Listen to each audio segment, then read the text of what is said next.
Assalamualaikum dan salam sejahtera. Saya Salasia Safian. Ini Ringkas TVS.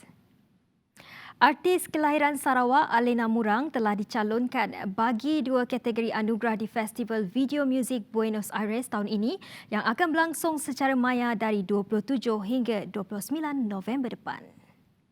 Pencalonan bagi anugerah video antarabangsa terbaik dan penggayaan terbaik membuktikan bakat hebat Alena dalam bidang muzik seperti yang ditampilkan dalam video muziknya berjudul Midang Midang. Kata Menteri Pelancongan, Kesenian dan Kebudayaan Sarawak, Datuk Abdul Karim Rahman Hamzah. Beliau turut gembira dengan pencalonan Alena dan pasukannya kerana ia amat bermakna kepada semua rakyat Sarawak apabila kisah mengenai keunikan masyarakat tempatan dikongsi di platform muzik antarabangsa. Aspek menarik mengenai pencalonan Alena dalam kategori video antarabangsa terbaik ialah antara pesaingnya merupakan penyanyi pop yang pernah merangkul pelbagai anugerah iaitu Madonna serta artis lain dari seluruh dunia. Video muzik Midang Midang yang dihasilkan oleh projek Room dan Kanit telah dilancarkan pada 20 November tahun lepas dengan sokongan Lembaga Pelancongan Sarawak STB serta Majlis Bandaraya Miri. Penggambaran video itu dilakukan di Bario dan Miri. Prihatin dengan kejadian fenomena pasang besar yang melanda sekitar kawasan Pekan Sebuyau, Menteri Muda Infrastruktur dan Pembangunan Pelabuhan Sarawak Datuk Julaihi Narawi turun padang meninjau situasi tersebut. Beliau yang juga ahli Dewan Undangan Negeri Sebuyau menasihatkan para penduduk untuk sentiasa berhati-hati dan membuat persiapan awal sekiranya berlaku kejadian tidak diingini. Keadaan sungai yang besar serta arus yang kuat antara faktor kejadian banjir kilat ditambah lagi dengan fenomena air pasang besar yang dijangka setinggi 6.5 meter. Fenomena air pasang itu telah menyebabkan banjir kilat sedalam 0.6 meter di beberapa kawasan Sebuyau seperti Giat Mara Batang Lupar, Kampung Baru Sebuyau, Kampung Hilir Sebuyau, Pekan Sebuyau, Kampung Hulu, Kampung Seberang, Kampung Bajong, Kampung Tungkah dan kawasan rendah yang berhampiran dengan sungai. Jabatan Bomba dan Penyelamat Malaysia JBPM Negeri Sarawak bersiap siaga hadapi kemungkinan banjir berikutan monsun timur laut yang dijangka akan membawa taburan hujan tinggi. Pengarahnya Hirudin Rahman berkata kesiapsiagaan itu termasuk menyediakan perkhidmatan keselamatan di pusat pemindahan sementara tatkala cabaran norma baharu. Dan dalam masa yang sama juga di kalangan komuniti bertanya berkaitan dengan kesiapsiagaan Jabatan Bomba takmah kali dalam isu norma baru, takmah kali di pusat perpindahan sementara yang mana telah diambil perhatian oleh bukan sahaja oleh Jabatan Bomba tapi oleh pihak SDMC Peringkat Negeri Sarawak dan juga arahan daripada Majlis Keselamatan Negara lah. Banyak perkara diambil kira sebab dalam norma baru ini pusat perpindahan sementara ini akan ketahui mengenai kekangan dan kita telah kena pasti beberapa isu yang perlu ditandangi lah.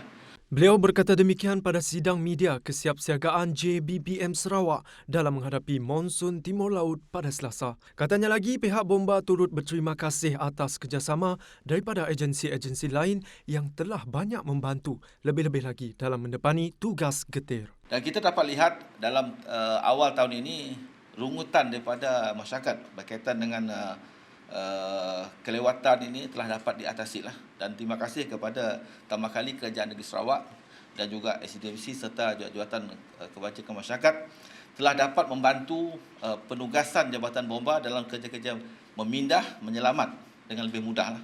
Sebab sebelum ini kebanyakan tugasan ini kita terpaksa menggunakan aset kita selain daripada membantu menyediakan tempat perpindahan memindah mangsa lah. Tapi dengan adanya pendekatan yang baru di mana pusat-pusat ini disediakan makanan dah tersedia dalam tempoh untuk 2 minggu pertama bencana ni, kita dapati kerjasama di antara agensi telah dapat membantulah dan kita mengharapkan bahawa pihak komuniti sendirilah dapat memberi kerjasama yang sewajarnya. Sementara dedah Hirudin lagi, kini jumlah anggota yang sedia untuk digerakkan adalah 1,194. Beliau juga tidak menolak kemungkinan jika cuti tahunan terpaksa dibatalkan. kita menghadapi musim banjir ini, Jabatan Bomba telah memastikan bahawa 1,194 anggota kita berada di dalam keadaan siap siaga lah. Dan kemungkinan sekiranya keadaan ini menghendaki kita untuk kita membatalkan cuti tahunan, kita akan melaksanakanlah. Buat masa sekarang kita masih lagi benarkan dalam 15 ke 20%. Dan pada masa yang sama juga kita dalam keadaan anggota bertugas shift 12 jam. Setakat ini kita tidak ada masalah lah untuk kita susun atur dan gerak atur pegawai kita. Tambahnya, Bomba Sarawak juga akan turut menerima bantuan daripada pegawai bomba bantuan, anggota pasukan sukarela serta ahli bomba komuniti yang berperanan melaporkan keadaan situasi semasa di sesuatu tempat. Pada masa sama kita juga dibantu oleh pegawai bomba bantuan yang ditempatkan di balai D dan C di negeri Sarawak seramai 230 orang. Kita juga telah menggerakkan anggota pasukan bomba sukarela seramai 2,259 daripada 53 pasukan di seluruh negeri Sarawak. Ahli bomba komuniti 7,453 dan ini kita dah latih mereka di bawah program CERT untuk mereka jadi kata orang first responder di tempat kejadian. Sekurang-kurangnya tugas mereka melaporkan dengan segera keberadaan kawasan tersebut dan memberi input yang tepat supaya gerak atur aset dan juga anggota kita dibuat dengan betul. Sementara itu, bagi peruntukan penyelenggaraan, Bomba Sarawak telah bersedia dengan 16 unit lori 3 hingga 5 tan, 67 unit pacuan 4 roda, 45 unit bot penyelamat dan sebuah helikopter yang akan digerakkan ke setiap lokasi.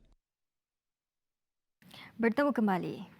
Hanya satu kes positif COVID-19 dikesan di daerah Kuching pada Selasa. Kes telah disaring kerana mengalami tanda-tanda dan gejala jangkitan saluran pernafasan. Pada 16 November 2020, kes telah membuat saringan COVID-19 dan didapati positif pada hari yang sama. Siasatan lanjut mendapati kes ini mempunyai kontak rapat dengan kes ke-1040 iaitu rakan sekerja.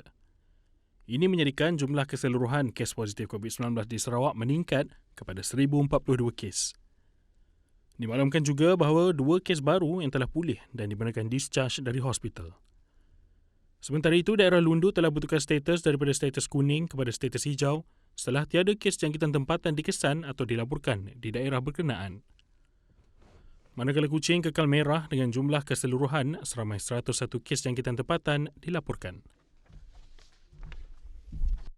Kementerian Perdagangan Dalam Negeri dan Hal Ehwal Pengguna KPDNHEP menyasarkan peningkatan hasil jualan sebanyak 1.5% pada suku keempat daripada nilai jualan sebanyak 1.6 bilion ringgit bagi suku ketiga dalam kempen Beli Barangan Malaysia tahun ini. Pengarah Bahagian Pembangunan Perniagaan KPDNHEP Ismail Nur Hadi Ahmad Bakron berkata, meskipun negara sedang bergelut dengan ancaman pandemik COVID-19, kementerian itu optimis sasaran tersebut dapat dicapai menerusi ekosistem ekonomi digital dan infrastruktur e-dagang yang diguna pakai ketika ini. KPDNHEP mengambil kira faktor situasi semasa iaitu pelaksanaan Perintah Kawalan Pergerakan yang menyaksikan pergerakan pengguna terhad, justru peningkatan jualan menerusi marketplace menunjukkan pengguna cenderung berbelanja secara dalam talian. Katanya lagi, festival Beli Belah 11.11 oleh Lazada Malaysia turut melonjakkan jualan produk buatan negara selain menjangkakan festival 12.12 akan datang yang menawarkan pelbagai produk tempatan pada harga rendah serta penghantaran percuma turut membawa nilai jualan memberangsangkan. Laporan itu tadi mengakhiri ringkas TVS untuk jam ini. Teruskan kesetiaan anda bersama kami. Ingat, peperangan kita menentang COVID-19 masih belum selesai.